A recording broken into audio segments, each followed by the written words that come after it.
Assalamualaikum warahmatullahi wabarakatuh.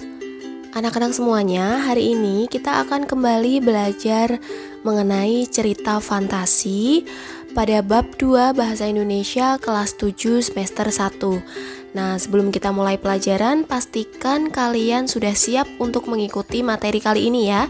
Siapkan pula buku tulis dan juga alat tulis kalian untuk mencatat semua materi yang ada di dalam video ini. Oke, sebelum kita mengenal unsur-unsurnya, mari kita kembali mengingat-ingat materi di minggu kemarin, di video kemarin.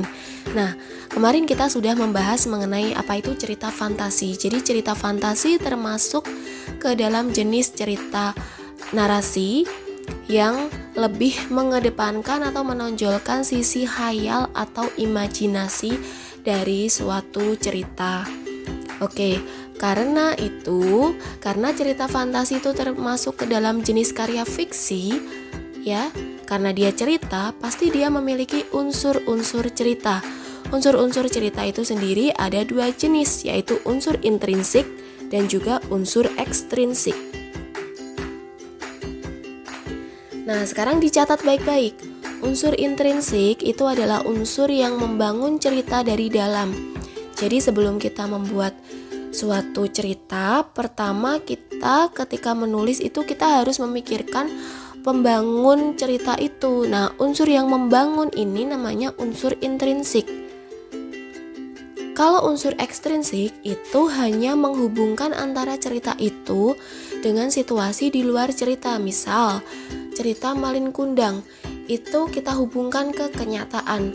Apakah ada orang yang durhaka ke orang tua, orang yang tidak sopan ke orang tua? Nah, hubungan-hubungan semacam ini itu namanya unsur ekstrinsik. Jadi misal tentang kepengarangannya atau kaitannya dengan kondisi kehidupan nyata. Nah, sekarang karena sudah tahu ada unsur intrinsik dan ekstrinsik, pada video ini kita hanya akan membahas mengenai unsur intrinsik. Ada banyak sekali unsur intrinsik. Oke, ini dia unsur-unsur intrinsik suatu cerita. Yang pertama ada tema, lalu ada penokohan, kemudian latar, alur, sudut pandang, dan terakhir amanat. Kita bahas satu persatu ya. Yang pertama tema. Tema itu adalah pokok pikiran cerita. Jadi cerita itu berkaitan dengan apa, masalah apa. Misalnya, temanya adalah menghormati orang tua. Temanya kejujuran atau temanya kerja keras dan lain sebagainya. Banyak sekali tema. Ketika kita membuat cerita, ya unsur pertama yang kita pikirkan, kita mau buat cerita tentang apa. Nah, tentang apa ini, pokok pikiran ini yang disebut dengan tema. Selanjutnya penokohan. Penokohan itu dibagi menjadi dua, yaitu siapa tokohnya dan apa wataknya. Nah, untuk siapa tokohnya itu juga ada beberapa. Misal, dilihat dari tokoh yang paling banyak muncul.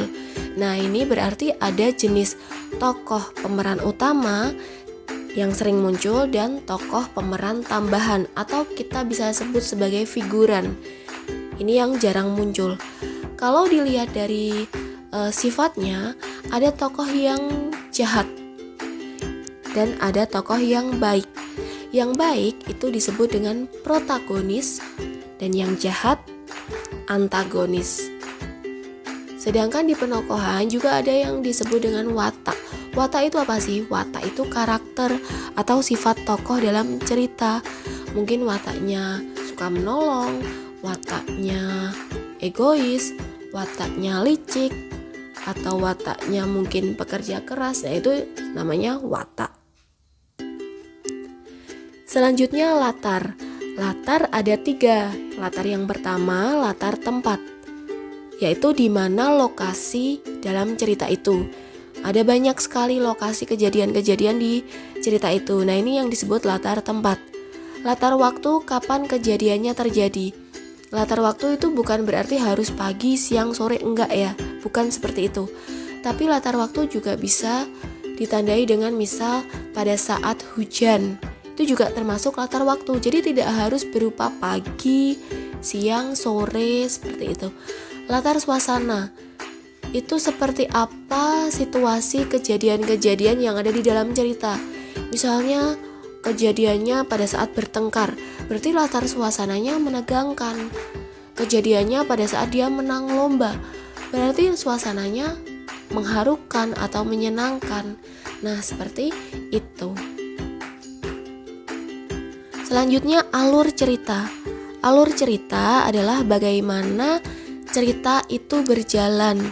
Misal, kejadian-kejadiannya itu urut dari kejadian pagi hari, terus diceritakan siang hari dan sore hari.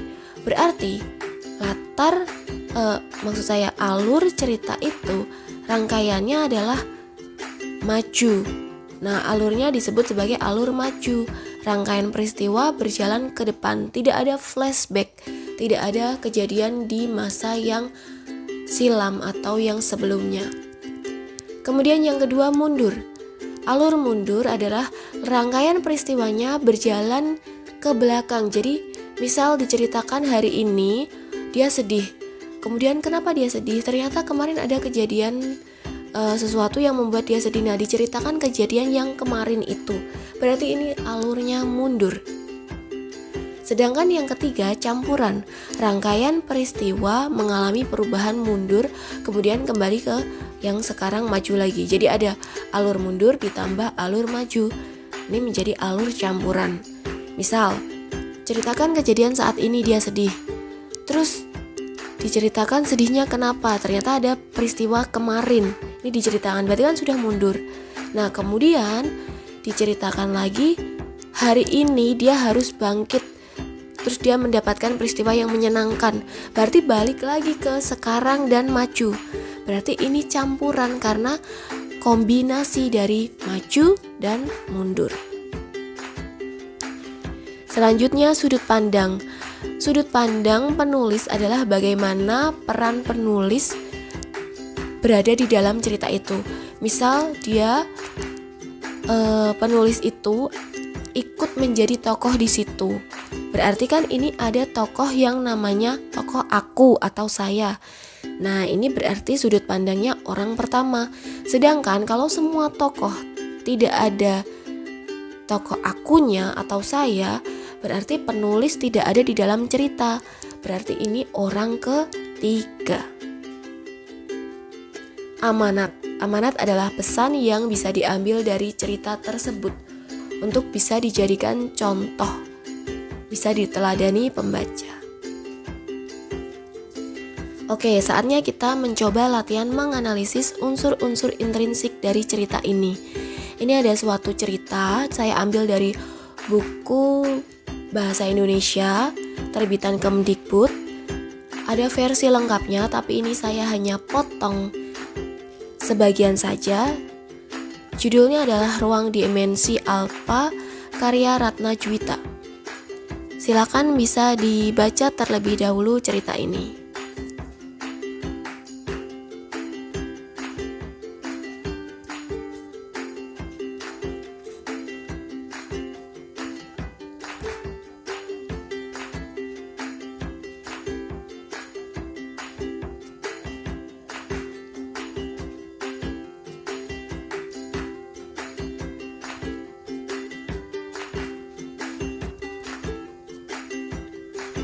Oke, sudah selesai membaca ceritanya ya.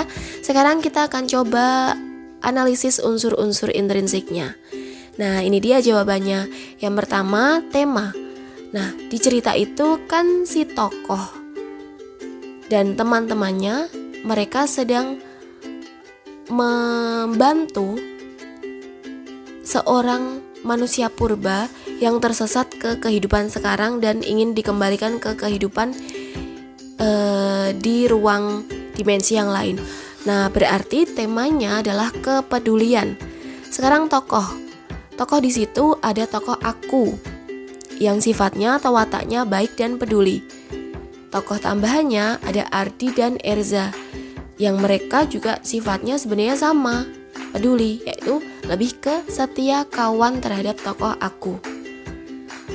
Lalu latar di cerita ini untuk tempatnya sendiri, mereka berada di kehidupan yang saat ini dan letaknya ada di laboratorium. Terlihat dari kata meja kontrol laboratorium yang dipanah itu. Sedangkan suasananya mereka sedang merasa cemas karena harus mengembalikan manusia purba ke dimensi lain, tapi mereka juga harus cepat-cepat mengembalikannya karena tidak boleh melebihi 8 jam. Nah, ini berarti suasananya menegangkan. Sedangkan dalam kutipan ini tidak ada satupun penanda waktu ini terjadi kapan. Jadi, kalau di kutipan ini kita tidak bisa menentukan latar waktunya. Sedangkan alurnya, semua kejadian di kutipan ini tidak ada yang flashback menceritakan masa lalu, sehingga ini alurnya adalah alur maju. Sudut pandang, ada tokoh aku di situ, berarti penulis masuk ke dalam cerita ini. Nah, berarti sudut pandangnya adalah orang pertama. Sedangkan amanatnya dari cerita ini kita bisa mengambil amanat, kita harus peduli dan saling tolong-menolong dalam kebaikan. Nah, itu tadi adalah pelajaran untuk hari ini. Sedangkan tugas kalian pada pertemuan kali ini adalah tentu saja mencatat materi yang baru saja dipelajari dalam video ini. Lalu selanjutnya menganalisis unsur-unsur intrinsik suatu cerita yang lain ya. Seperti apa caranya? Seperti yang tadi sudah dicontohkan.